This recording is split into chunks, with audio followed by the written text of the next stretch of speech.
Hello friends, तो physics यानी कि भौतिक विज्ञान में हम लोग इलेक्ट्रिक पोटेंशियल यानी कि वैद्युत विभव को डिस्कस कर रहे थे और आज हम लोग बात करने वाले हैं वैद्युत स्थितिज ऊर्जा यानी कि इलेक्ट्रिक पोटेंशियल एनर्जी के बारे में। तो यहाँ पे अगर हम एक सिस्टम की बात करें और जब भी स्थितिज ऊर्जा की बात आती है तो एक सिस्टम आता है जिसमें एक से ज्यादा चार्ज होगा। तो अगर हम बात करें इस सिस्टम की तो इसकी स्थितिज ऊर्जा के लिए हमें डेरिवेशन फाइंड आउट करना है, डेरिवेशन निकालना है। तो कैसे इसकी स्थितिज ऊर्जा डिफाइन होती है, तो अगर हम इस सिस्टम को यहाँ बनाते हैं, या सिस्टम का मतलब है कि दो आवेश को आर दूरी पे रखना है, पास पास में रखना है, तो रखने में हमें कुछ काम करना होगा।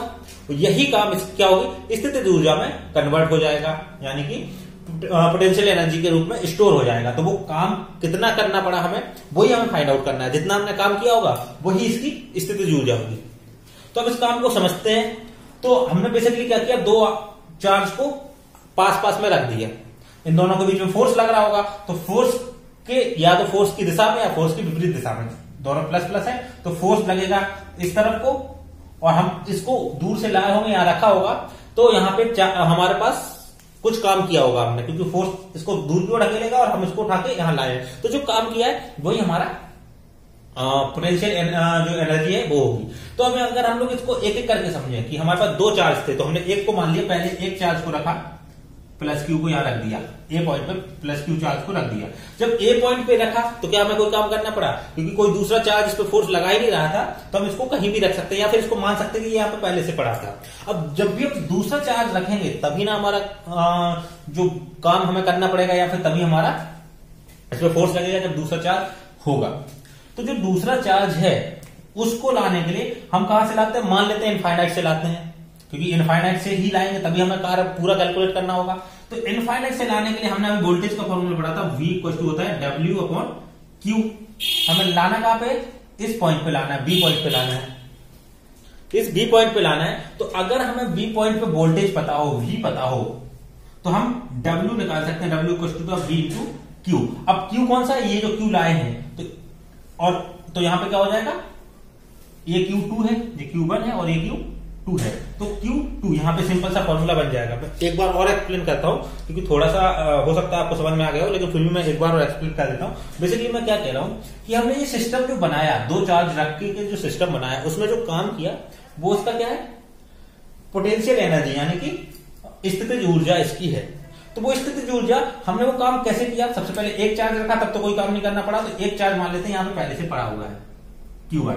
अब इस दूसरा चार्ज यहां पे लाना है, तो हमें पता है कि यहाँ का वोल्टेज हमें इसका, अगर ये r डिस्टेंस पे लाना है तो हमें इसका वोल्टेज का फॉर्मूला पता है, V इक्वल टू कितना होता है, 1/4 pi epsilon not K Q upon R। ये हमें वोल्टेज का फॉर्मूला पता है। तो अगर हमें वोल्टेज का पता है तो हम यहाँ पे चार्ज लाने में कितना कार्य किया गया है, तो हमें वोल्टेज के फॉर्मूले से एक और बात पता है, V equal to W upon Q, ये हम पहले ही देख चुके हैं।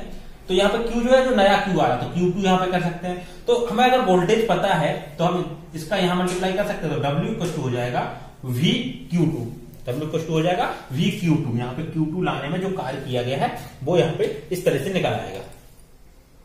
आपको समझ में आ गया होगा। ये हम बहुत पहले से डिस्कस कर रहे हैं कि ये जो वोल्टेज होता है वो इसके बराबर होता है। या फिर अगर आपको इससे नहीं आता है तो आप सीधे जो हमने चूंकि वोल्टेज निकालने के लिए डेरिवेशन किया था, तो वो डेरिवेशन कर सकते हैं। उसके बाद यहां सारी वैल्यू रख सकते हैं, यानी कि W को लिख सकते हैं फोर्स इंटू डिस्प्लेसमेंट, यानी कि F इंटू dx। वही सेम डेरिवेशन करके V की वैल्यू निकाल सकते हैं, लेकिन हम V की वैल्यू पहले से निकाल चुके हैं, तो हम डायरेक्ट इस फॉर्मूले का यूज कर रहे हैं। आपको एग्जाम में भी इसी फॉर्मूले का यूज करना है। अब यहाँ पे हम लोग बात करते हैं, तो V की वैल्यू क्या है, V की वैल्यू हम ये वाली रख देते हैं। अब इसमें Q कौन सा है, ये वाला Q, यानी कि Q1। तो W इक्वल टू हो जाएगा 1/4 pi epsilon not K Q1 upon R into Q2। Q2 ये वाला और ये बाकी वैल्यू V की है। तो W इक्वल टू हो जाएगा 1/4 pi epsilon not K Q1 Q2 upon R। तो यही W जो होगा, ये क्या होगा, यही इसकी स्थितिज ऊर्जा होगी, जिसको हम लोग U से रिप्रेजेंट करेंगे, है ना। ये इसकी क्या हो गई, स्थितिज ऊर्जा यानी कि पोटेंशियल एनर्जी। तो यहाँ पे जो फॉर्मूला है और जो स्थितिज ऊर्जा एनर्जी का फॉर्मूला होता है वो जो यूनिट होती है वो होती है जूल। तो यहाँ पे हम बात करें कि अगर कोई सिस्टम है दो चार्ज का, तो उसका जो पोटेंशियल एनर्जी वो कितना होगा, 1/4 pi epsilon not K Q1 Q2 upon R। ये हमारा सिंपल सा डेरिवेशन हो गया। तो ये तो बहुत आसानी से समझ में आ गया होगा आपको। बेसिकली हमने क्या किया, एक सिस्टम है जिसको हम लोग हिंदी में निकाय बोलते हैं, एक सिस्टम बनाया। तो वहां पर सिस्टम में जो काम किया वो, जैसा कि आपने स्टैटिक एनर्जी में पूरी फिजिक्स में एक ही कॉन्सेप्ट चलता है कि जो भी उसमें काम किया गया है या फिर जो भी उसको एनर्जी दी गई है वो सारी उसकी स्टैटिक एनर्जी यानी कि पोटेंशियल एनर्जी, यहाँ पे चूंकि हम लोग पोटेंशियल एनर्जी की बात करते हैं, पोटेंशियल एनर्जी यानी कि स्थितिज ऊर्जा में कन्वर्ट हो जाती है। तो यहाँ पे हमने जो काम किया वो हमारी इसकी पोटेंशियल एनर्जी होगी। ये तो होगा सिंपल सा डेरिवेशन, जो कि आपको अगर सिंपली आ जाए कि वैद्युत स्थितिज ऊर्जा का जो है फॉर्मूला ड्राइव कीजिए या फिर डेरिवेशन कीजिए, तो आपको ये करना है। अब इससे आपको ज्यादातर क्वेश्चन आएंगे, तो क्वेश्चन के लिए हमने ये फॉर्मूला फाइंड आउट कर लिया है। तो उस फॉर्मूले को मैं यहाँ लिख देता हूँ। क्वेश्चन किस तरह के आएंगे वो आपको समझा देता हूँ। न्यूमेरिकल्स आपको एग्जाम में देखने को मिलेंगे। जनरली ये डिराइव करने का नहीं आता, बट मैंने डेरिवेशन आपको इसलिए बताया ताकि अगर आ जाए तो आप उसको कर पाए। तो हमारा यू का फॉर्मूला क्या था, 1/4 पाई एप्सिलॉन नॉट के Q1 Q2 अपॉन R। ये हमारा सिंपल सा फॉर्मूला। अब हमें यहाँ पे क्वेश्चन किस तरह के आ सकते हैं, बहुत मल्टीपल डायग्राम आ सकते हैं। मैं ये डायग्राम आपको एक्सप्लेन करता हूं। एक ट्रायंगल के फॉर्म में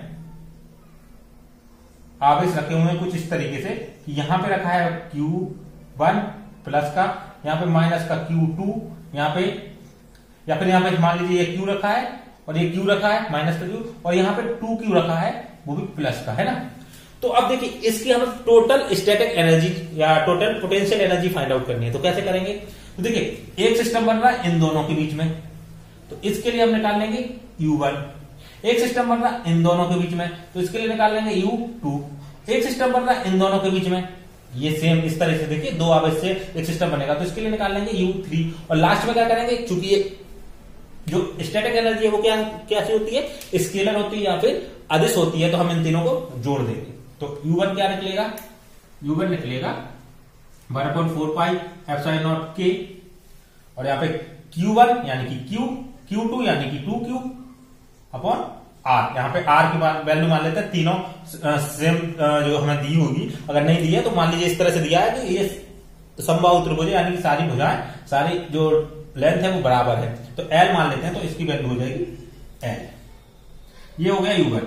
U2 निकालेंगे इसके लिए, तो हो जाएगा 1/4 पाई एप्सिलॉन नॉट के Q1 क्या है 2Q इंटू Q2 क्या है माइनस का Q अपॉन R भी क्या आ जाएगा L, और U3 क्या आ जाएगा 1/4 पाई एप्सिलॉन नॉट के Q1 क्या है माइनस Q2 क्या है Q into Q upon L।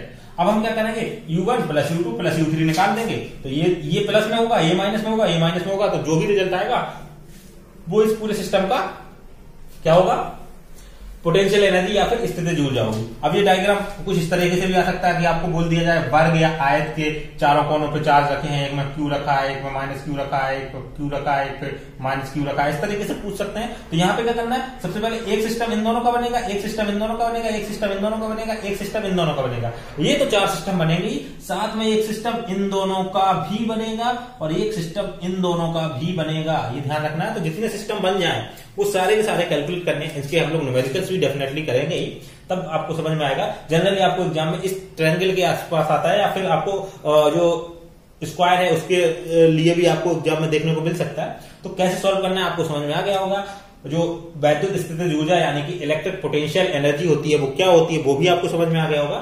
तो जो इलेक्ट्रिक पोटेंशियल या फिर वैद्युत विभव से ज्यादातर क्वेश्चन इसी कॉन्सेप्ट पे आते हैं। इसके बाद हम लोग जो इसके बाकी जो छोटे मोटे टर्म्स हैं या फिर छोटे मोटे टॉपिक्स हैं उसको इसके नेक्स्ट वीडियो में कवर अप करने वाले हैं, और उसके बाद हम लोग इसके चैप्टर को रैप अप करने की कोशिश करेंगे, और उसके बाद हम लोग इसके कुछ न्यूमेरिकल सॉल्व करेंगे, और फिर नेक्स्ट वीडियो पे हम लोग मूव करेंगे। तो आई थिंक आपको ये सारे के सारे जो डेरिवेशन है वो समझ में आ रहे होंगे। अगर आपको वीडियो पसंद आए इसको लाइक जरूर कीजिए, कुछ सुझाव है तो आप कमेंट बॉक्स में बता सकते हैं, और अपने दोस्तों के साथ इन वीडियोस को शेयर कीजिए ताकि वो घर बैठे फिजिक्स के सारे कॉम्प्लेक्स फॉर्मूले जो है वो आसानी से समझ सकें। और अगर आपने अभी तक चैनल को सब्सक्राइब नहीं किया तो उसको सब्सक्राइब कर दीजिए, अपने दोस्तों के साथ शेयर कीजिए। मिलते हैं नेक्स्ट वीडियो में। Thank you for watching.